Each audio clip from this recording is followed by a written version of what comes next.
आजच्या ग्राउंडमध्ये माहिती घेऊयात शेवगा पिकाच्या लागवडीविषयी। हमखास उत्पन्न देणारं पीक म्हणून शेवगा पीक ओळखलं जातं। शेवग्याची लागवड अत्यंत हलक्या ते भारी जमिनीत करता येते। पावसाचे प्रमाण चांगले असलेल्या डोंगर उतारावरील हलक्या जमिनीमध्ये शेवगा चांगला येतो। कोईमतूर 1, कोईमतूर 2, PKM1, PKM2 या लवकर शेंगा येणारे आणि भरपूर प्रथिने असलेले वाण प्रसिद्ध आहेत। व्यापारी तत्वावर शेवगा लागवड करायची असल्यास 2 झाडात आणि ओळीत 2.5 ते 3 मीटर अंतर राखावे। कमी पावसाच्या प्रदेशात जून-जुलै महिन्यात लागवड करणं फायदेशीर ठरते।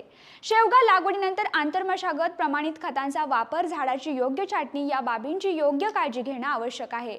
छाटणी करताना झाडांना व्यवस्थित आकार देणंही तितकंच आवश्यक आहे, कारण आकार न दिल्यास झाड उंच वाढते, त्यामुळे शेंगा काढणे अवघड होऊन जाते। शेवग्याला चांगला भाव मिळवण्यासाठी शेवग्याच्या शेंगांची लांबी साधारण 50 ते 60 सेंटीमीटर असावी, त्यात भरपूर गर असावा आणि शेवग्याला प्रति क्विंटलला किमान 1,500 ते 4,000 रुपयांचा भाव मिळतो।